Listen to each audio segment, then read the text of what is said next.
Okay, so I'm gonna try again to record this video. I've tried to record this video. I've lost track of how many times I've tried to record this video. So this is a journal that I'm working on to sell on Etsy. It'll be a witch's bullet journal.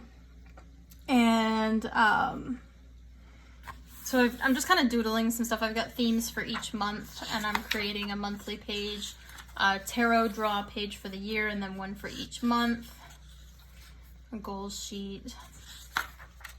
I've got I think I've got all of January done.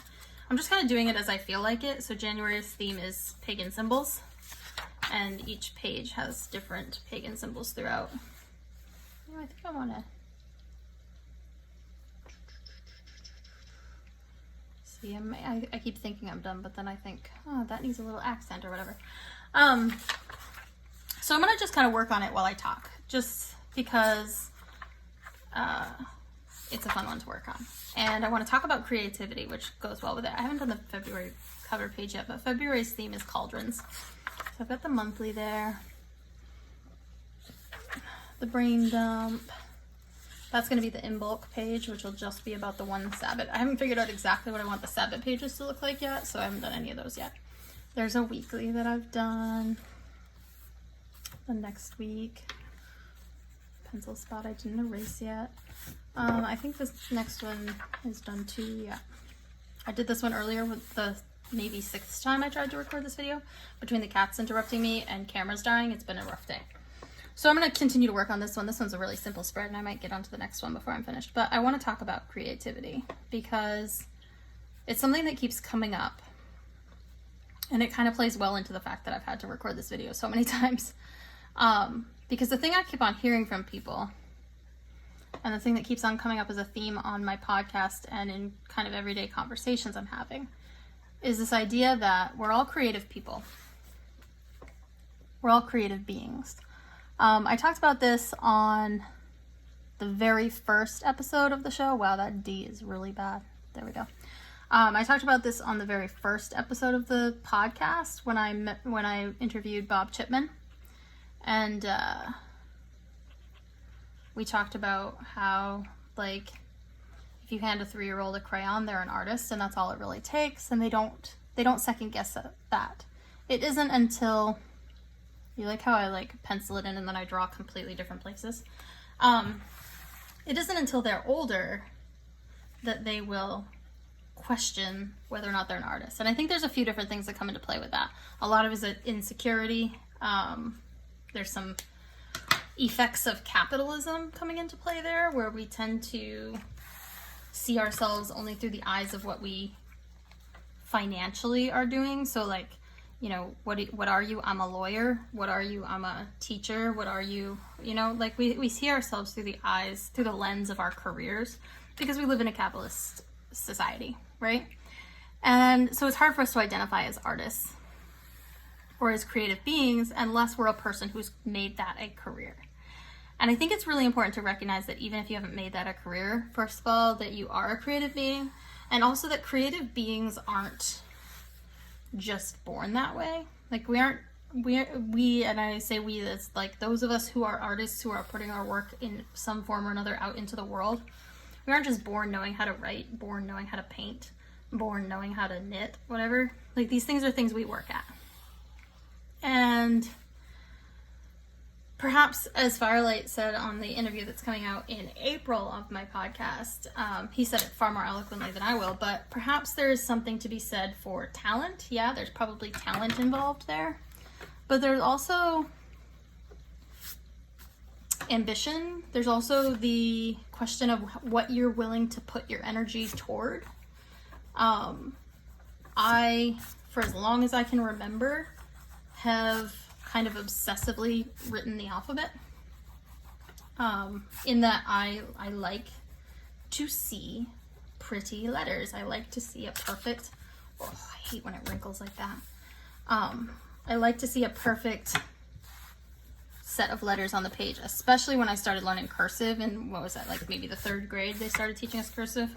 I like to see that perfect letter on the page. I like to see what that looks like. I like to draw carefully. Oop, that would have been bad. Perfect numbers and letters, right? Which means that when it came to learning how to bullet journal in the pretty way that I do, not in like the, I mean, sometimes I don't do it pretty, right? We've seen that. I've talked about that. But when I do a pretty spread, I put a lot of energy into each letter and making sure that each letter is perfect on the page, right? Which, by the way, is hard to do when you're talking.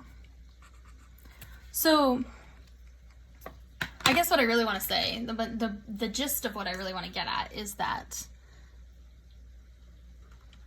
everybody's Instagram feed, as we know, is a greatest hits timeline, right?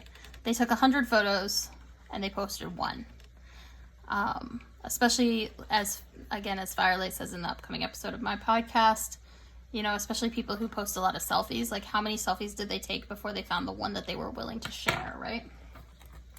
And I think that's important to recognize with all of these creative pursuits. I think Gay Glaspie from Gigi Made It, she tweeted something this morning or last night about it's not that it's hard, it's that it's new. And it's not that you aren't able to knit or you aren't able to crochet or you aren't able to draw. It's that it's new and it's something new you haven't done before. And you're learning to move your hands in a way you never have, right? So one of the things I keep on seeing around, and I've seen a couple of YouTube videos about this that I want to do, and I'll show you the spread in a minute that I've created for it, is to draw the same thing every day for a certain period of time. One guy I saw on YouTube, he did like the same, he drew every day, he drew the same thing for a year. I'm going to do it for 30 days because 30 days is a good kind of time span for me. But he drew the same image every day for 30 days, or for a year, and I'm going to do 30 days. I think I'm going to do a pineapple that was suggested to me on Facebook.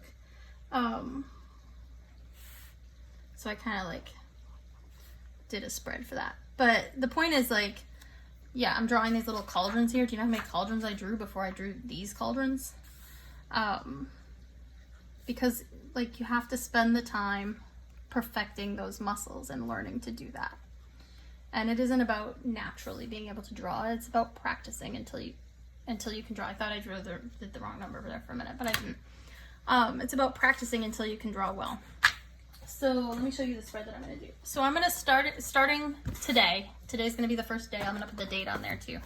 I'm going to do the same thing. I think it's going to be a pineapple, but I'll decide for sure in a couple of minutes.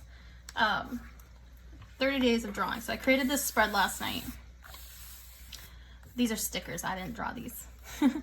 I've given myself the 30 days. I'm going to put the date in the little square as I do it to see if I miss a day, you know, maybe I'll have one out of order, but I'm going to do that as I go.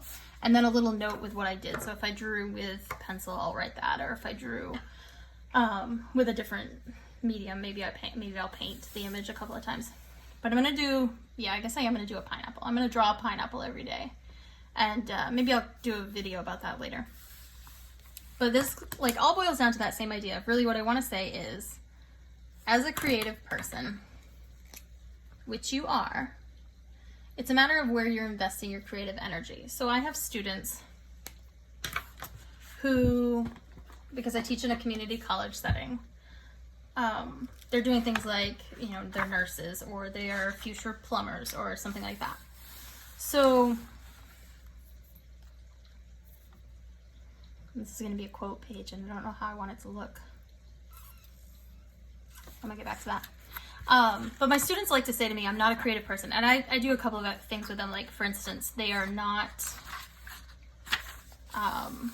they're not allowed to use Google to come up with their paper topics. They have to come up with them in a brainstorm session we do in class where we don't use the internet during that time, which is really hard for some of them. And switching out markers here. Coming up with like these kind of brainstorms without using the internet is really hard for some of them because they have spent so much of their young lives using Google. Like, if I say to them, you know, you're going to write a paper, the first thing they're going to do is go to Google and type in English paper topics. So what I do is, I say to them, like, you are a creative person. You're a plumber and you don't feel like a creative person, but I have a 200-year-old house. And I can tell you that my plumber has to be a creative person because my house is older than indoor plumbing in my area. I don't know when they put in indoor plumbing, but I know in my house is older than indoor plumbing. I know because my plumber has complained about it. Which means that he has to come up with creative solutions to problems in my house, right? And he does, because plumbing is where he's put his energy. Plumbing is what he knows, is what he's familiar with. It's how he's stretched his creative muscle. And how I've stretched my creative muscle is through knitting and drawing and writing. And how you've stretched your creative muscle is something different, but that doesn't mean you're not a creative person. One of my friends who recently said to me that she's not a creative person, a couple of days later, sent me an incredibly creative, this was a few months back, but obviously, but she sent me an incredibly creative Halloween decoration that she had put up outside her house. And I was like, didn't you just tell me you're not a creative person? Yeah, but that doesn't count. Yes, it does. You're still a creative person. We are all creative people. It's just a matter of where you put your energy. And if you want to be good at something that you're not good at, you want to be able to draw, you want to be able to knit, just make the decision to put the energy there. That being said, of course, there's reason to take into consideration somebody's ability to put creative energy towards something. I mean, there's economic reasons, there's social reasons that you may not be able to put your energy towards something you want to be creative at, but don't ever use the excuse of not having the talent to do it, because that's not the truth.